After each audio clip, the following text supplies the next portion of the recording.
breaking down the top 10 quarterbacks. This should be exciting. Take a look at the list, y'all. Mahomes coming in at number 1. He got a 99. Then Tommy Brady, 97. Rodgers after Tom Brady with 96. And then you can see Russ and Lamar. So we'd like to welcome in a very familiar face, one of the most prolific winners in NFL history, a 3-time Pro Bowler, a former Comeback Player of the Year, Alex Smith. Alex, thank you so much for being with us. Molly, thanks for having me. Of course. And let me just say this. Your whole story and how you came back was extremely inspirational. And I'm not just saying that to be nice, like just seeing the specials and all that you went through, really inspiring. So just huge kudos to you. Thank you. I appreciate that. Yeah. But now, before we jump into it, how's retirement treating you? Are you liking it? It seems like you're still busy. It's good. It's good. I'm still getting used to that word. Yeah. And I think here we're coming up on the fall. This will be the first fall in 25 plus years that I have not been in a training camp. So I'm excited. Obviously I think there will be mixed feelings and mixed emotions. I think that's only to be expected, but I'm also excited to spend a bunch of time with my wife and kids. I've put them through a lot. They have sacrificed so much over the years. And so excited to see what's next. Yeah, Alex, Stephen A. here, man. Thank you for being on the show. And I just want to say when I think about emotion, I got a different kind of emotion a lot of times. But one of the soft spots that hit me was when you returned to the field and I saw your wife and kids in the stands. That was one of the most beautiful scenes that I've ever seen, to be quite honest with you, watching a football game. And I want to ask you, now that you've retired, after that horrific injury, could you explain to us why you decided to come back in the first place, considering the fact that you've now elected to retire?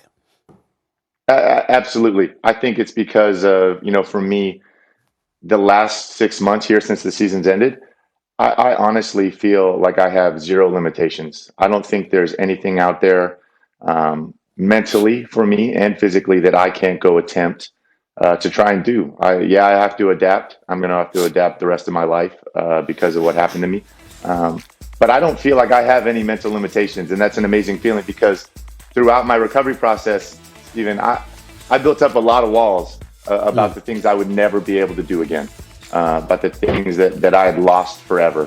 And football was the vehicle that helped me get them back. And I'm so thankful for everybody, the numerous people throughout my journey that helped me get back, teammates included, but most of all, my wife and kids. My wife has bore the brunt of obviously everything that we've been through in my career. Most of all, obviously, the last couple of years of my injury. So she deserves a break. And again, I'm so thankful that she helped me do what I did because we did it together. And again, like I said, I don't feel like I have any limitations. Sorry, Matt. That's beautiful. No, Alex, you're an easy guy to root for, and it's great to have you on the show. You're an easy guy to root for even before the injury, from when it was like he got taken number 1 overall, and then you had a different offensive coordinator, a different situation every year, and finally, as soon as you got some stability, you started to show what you could do. So you were easy to root for even before then.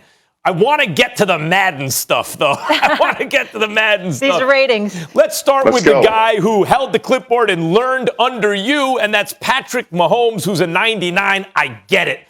To my eye, that's the best I've ever seen. But Aaron Rodgers is like, if Mahomes is 1, then Rodgers is 1A, or if he's 1A, then he's 1B. And he was the reigning MVP. And Tom Brady is the GOAT, won 7 Super Bowls, and he's the reigning Super Bowl champ. How does Brady wind up at 97? And even worse to me is Rodgers at 96. Max, I think you hit the nail on the head. This was the first thing that jumped out to me on the list. This is the easiest adjustment on there. Without a doubt, obviously, Patrick has set the bar. He's in the prime of his career. I think I'm not sure we still see the ceiling of what he can do. He's doing things that just haven't been done in this league ever. But then you take, like you said, Aaron, I don't know how you take the reigning MVP, arguably one of the greatest statistical quarterbacks of all time, a generational talent, who is coming off one of the greatest quarterback seasons ever, and you give him a 96. So for me, that jumped right off the list. And then you said it, the great outlier, Tom Brady.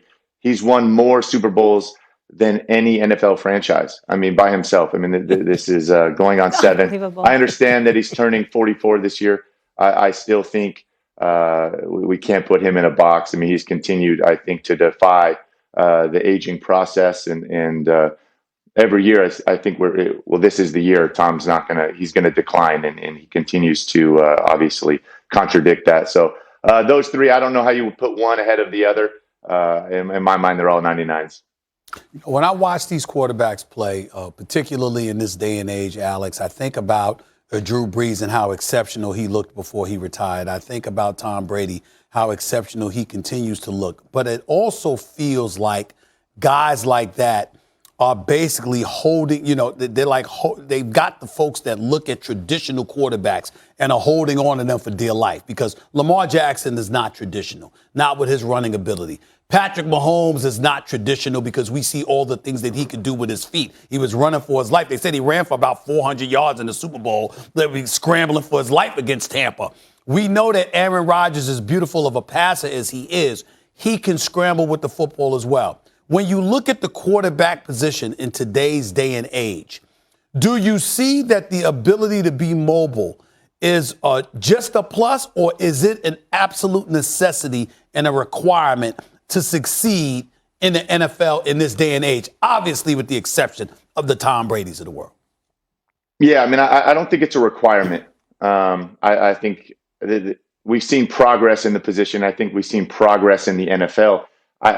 I don't think you have to look too far back. 20 years ago, a guy like Lamar maybe wasn't going to get an opportunity. This was the, quote unquote, could he be a pro style quarterback?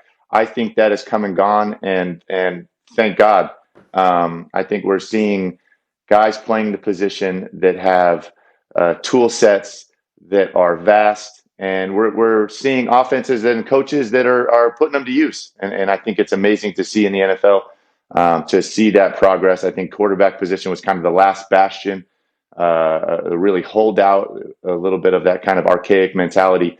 And it's been amazing to watch these young guys come in and that are really running an extension of a lot of times the offenses that they ran in college. So in my mind, this is one of the best times in history for quarterbacking, to see a guy like Patrick, Kyler, Josh Allen come in with the tool sets they have and to be able to use them all. I think, like I said, from a fan perspective, for me, I know I have a ton of fun watching all these guys that do it a different way, get to do it their own way, and have that opportunity. Alex, sorry to jump you, but speaking of doing it their own way, what did you think of Aaron Rodgers' press conference the other day? Because we were all riveted 30 minutes, and it felt cathartic, just hearing him so raw and real. But you playing the position at such a high level for such a long time, what did you think of that? I absolutely loved it. I think it was one of the most rare scenes we've seen in football. Yeah. Here's a guy who's been out of the picture for the last 6 months, and we've been debating everything that's been going on. What were the facts? The he said, she said, what was going on, and to finally get Aaron back and to him be that candid and honest and articulate